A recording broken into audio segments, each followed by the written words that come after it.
welcome to this afternoon's press conference, where we'll be presenting the 2012 Environmental Performance Index.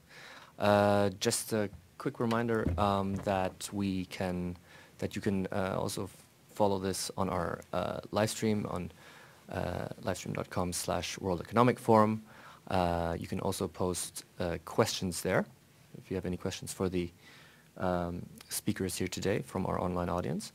Maybe just as a quick introduction to this, this is the 7th iteration of the Environmental Performance Index, and going back how many years, Dan? It's now more than a dozen years. Dozen years of this collaboration. Just by means of introduction, we have here Dan Esty, the Commissioner of the Connecticut Department of Energy and Environmental Protection. We have John Emerson, Associate Professor at Yale University. And last but not least, Kim Samuel Johnson, Director of the Samuel Group of Companies in Canada.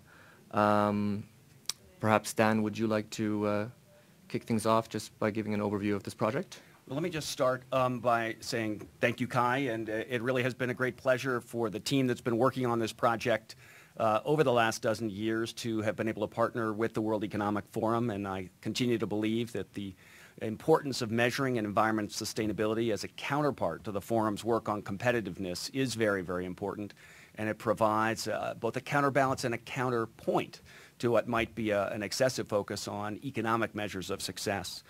This project goes back, as Kim is going to explain in a minute, a dozen years. And I would like to introduce Kim to give a little context to the project.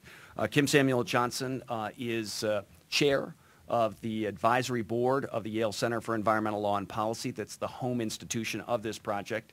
And perhaps even more importantly for the purposes of today's discussion, she was the chair of a group of young global leaders of an era at a time when they were called Global Leaders for Tomorrow that launched this concept. So Kim, perhaps you can give us the background. Thank you. Thank you very much, Dan. As one of the people that worked with Dan Esty to launch the Environmental Performance Project over a dozen years ago, it's a pleasure to be here today to release the 7th iteration of the Environmental Performance Measurement work. In terms of the Environmental Performance Index of 2012, and something new that we are releasing today that we're very excited about, the Pilot Trend Environmental Performance Index here at the World Economic Forum in Davos. It's wonderful to see the world appreciate the value of data and metrics as a way to track policy progress and to identify best practices.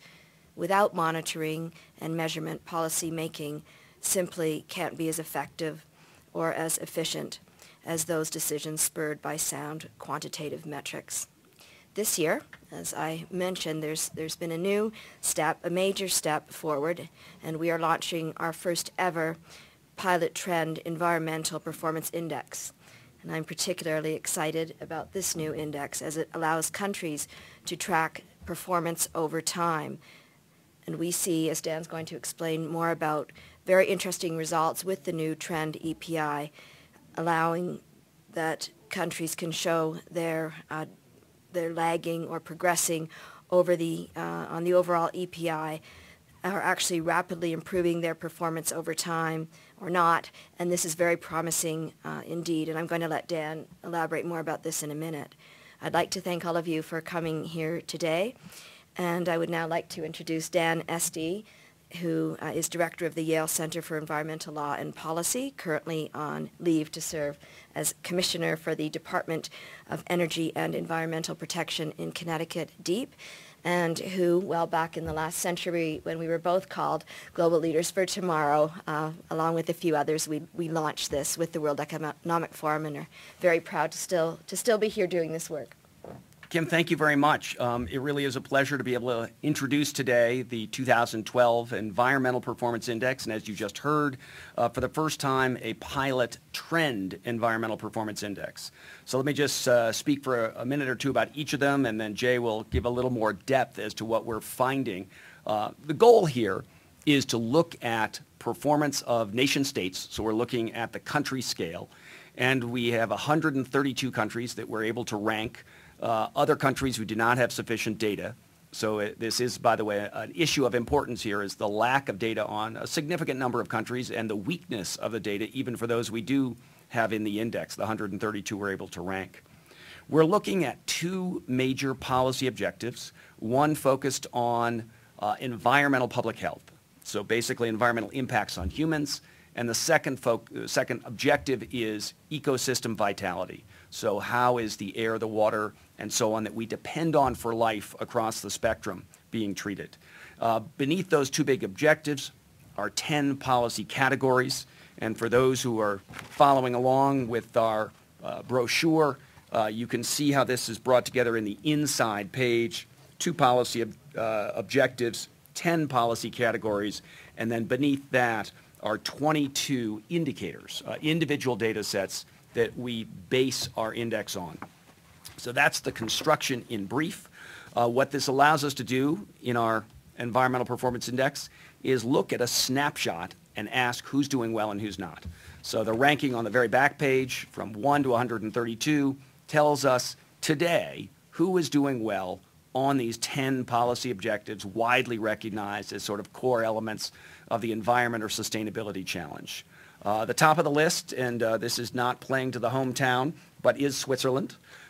Switzerland has consistently performed at the very top of our index over the entire dozen years that we've been doing this.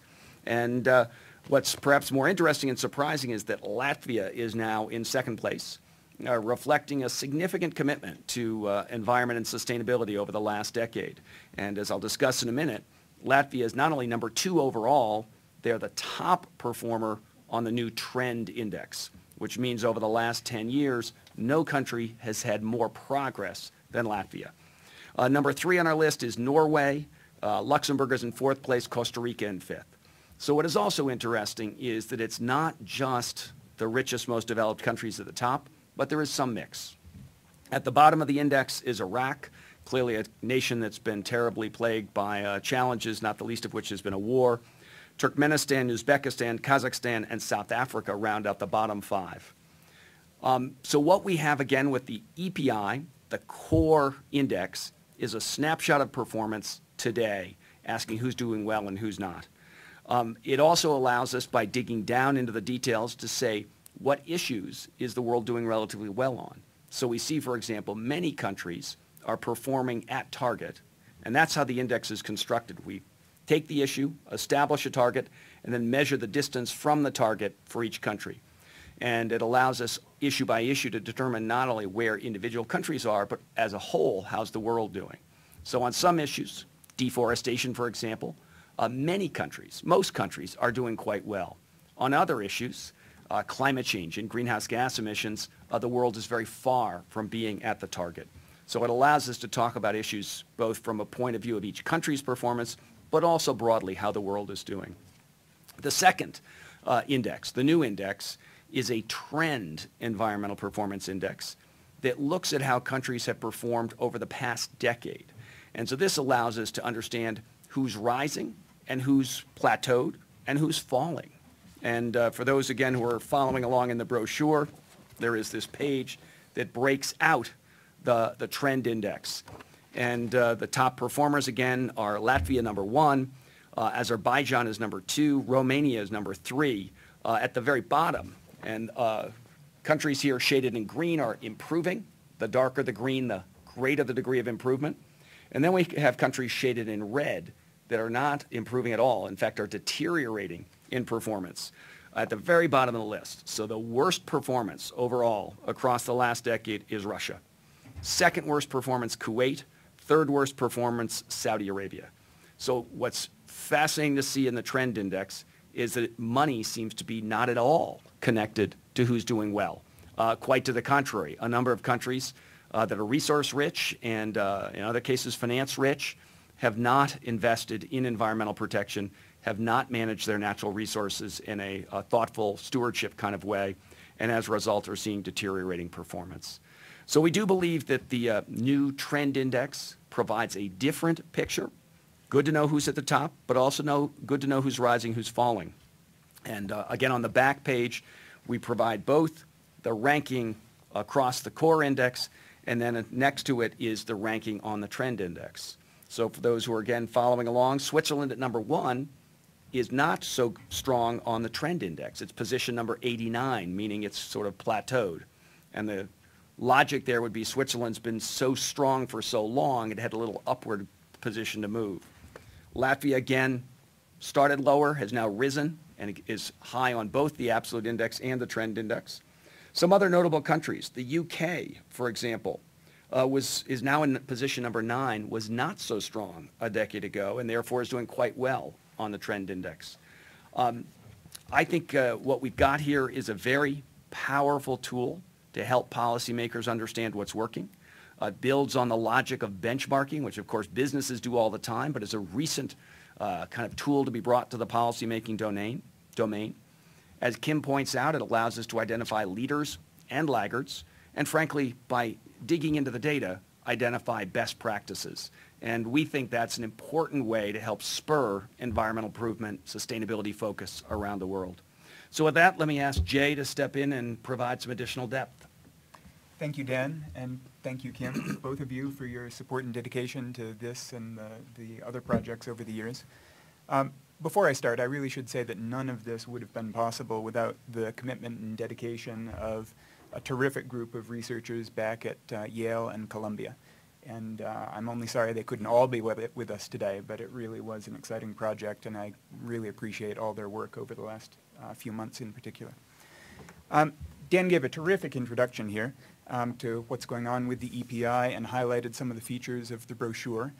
He also spoke about some of the color coding in the brochure, and we also have a website that went live early this morning that follows a lot of the themes that Dan referenced. Color coding in red and green, say, to highlight trend improvement or declining trends. So I think that you'll see that some of those themes there are mirrored on the website, and we hope that'll be friendly and accessible. If you're interested in probing the results more deeply, we have country profiles, and those country profiles contain full results at not only the level of the indicators themselves, but also at various levels of aggregation. We go from the original 22 indicators into 10 policy categories, from the policy categories into the 2 policy objectives that Dan already spoke about. And so for each of those different levels of aggregation, we provide not only the performance rankings, but also the trend rankings for each level of aggregation. And it can be particularly interesting to compare the performance results to the trend results for each of those possible levels. So all of that's available on the web, and I hope that you find that it's easy to browse through. Instead of doing a cluster analysis this year, we did something that I think is maybe a little bit more enjoyable, just for the casual visitor. On the left side of the country profile page, we actually highlight countries that have similar performance, both on the main EPI and trend EPI. And I think it can just be fun to visit a country that you're familiar with and then actually see on the left-hand side which other countries in the world share some of those same general characteristics at the level of the 10 policy categories. It gives you a little bit more to think about as you try to compare these countries, because it's not all about the wealthy countries and the poor countries, and the story is much richer now that we can combine the information in the performance index with that of the pilot trend index. And as Dan alluded to earlier, they really are 2 distinct things where we get information from each side of the picture. Switzerland shouldn't feel bad at all about being ranked 89th. They didn't really have any chance at all of coming in first, and didn't need to because their performance is so high. But a great example that Dan mentioned earlier would be, say, the UK, which really has shown a lot of improvement over the years, and that shows up in top ranking in the trend index, and their rank in the main index shows that new position as well. Azerbaijan, Dan mentioned that, low in the performance ranking, but very high in the trend ranking. Stories like that, I think, really tell the full picture. So I think I will leave it there. We'd be happy to take questions if there are any individual questions, but I should turn it back over to Dan because I'm sure he might have something to add. I just want to say we also owe thanks not only to the great team of researchers, but to the Joint Research Center of the European Commission in Ispra, Italy, that's helped us with some of the statistical work, and our funders, FedEx Corporation and the Samuel Family Foundation. So with that, I'm happy to open it up to questions or thoughts, comments. Are there any questions? Which are the objectives that you are considering to make the evaluation? Or how do you make this evaluation? So the analysis beneath the index was developed again over the past dozen years, originally by a scientific group that was gathered to and was asked, what are the important issues to look at in judging a country's environmental performance? So we had a whole series of experts from around the world, and on the website you can see the people that are in the current advisory process. But we ask, what objectives are there? And the agreement has generally been there's two broad categories. Broad category number one is the environmental effects on humans. So that's what we call environmental health. Broad objective number two is ecosystem vitality, sort of the impacts of nature and how you manage natural resources. And beneath that, we've broken out 10 policy categories that would cover all of the things you would think of. So air pollution, water pollution, what we call productive natural resources, agriculture, forests, fisheries, and then biodiversity and habitat, climate change and energy. So 10 categories that are broadly recognized as defining the environment and sustainability challenge. And then for each of those, we've asked, what are the data sets available that will allow us to track that policy category? And therefore, we've got 22 underlying data sets that allow us to rank on those 10 policy categories. Follow-up? Yeah, but with this consideration, I think there is still always a difference between rich and poor countries, because the rich countries have the opportunity to use clean technologies or almost clean technologies on the cost of the poor countries who have to produce the materials to make biofuels, for instance, or because poor countries keep the rubbish of the rich countries. So we don't make judgments about what rich and poor countries have to do. We simply provide a picture. And of course, poor countries have challenges that result in some environmental degradation. It's also the reason that we now have two indices. Index number one, which is the snapshot picture, and of course, poor countries that have to make difficult choices rank lower. But if you look at the trend index, many poor countries are rising fast because they are the ones that are really in a position to invest in policies that, as they drive economic growth, are on a sustainable trajectory as opposed to one that is not so good. And you see dramatic suggestions of this. Angola, for example, ranked 90 on the overall index, so not a very good position at all, but is ranked number 6 on the trend index. So a good example of a poor country that has many challenges, including providing energy, as you suggest, but on the trend index is really doing very, very well. And I can even point to that one example. They've made incredible progress at, say, on air pollution issues, reducing PM 2.5, terrific Particulates, progress so dust in the on air. SO2 per capita and per GDP. Either way it would be measured. Renewable energy showing great progress. If you dig down and actually look at the results, that's really a terrific case. It's been very impressive. Just a question here, so perhaps, so how would you hope that policymakers use this index and perhaps the trend, the new trend index in particular? Well, we have been pleased over time to see countries that care about improved environmental performance use this analysis as a tool for, in effect, giving a report card to their environment ministry. And from the earliest years, we've seen a number of countries that have taken note, particularly of low rankings, and have invested in dramatic improvements. To give a couple of examples, Belgium ranked shockingly low on the early years of our index, the lowest in Europe. Today, Belgium's in 24th place, still not the highest, but 9th on the trend index because they have invested very significantly in the last decade in environmental infrastructure and environmental programs, in part as a response to the low ranking a decade ago. Likewise, and perhaps even more dramatically, South Korea was in a very low position in our first index, I think in the 130-something. And they launched a project, a government sponsored project in partnership with the business community in South Korea to dramatically change their position.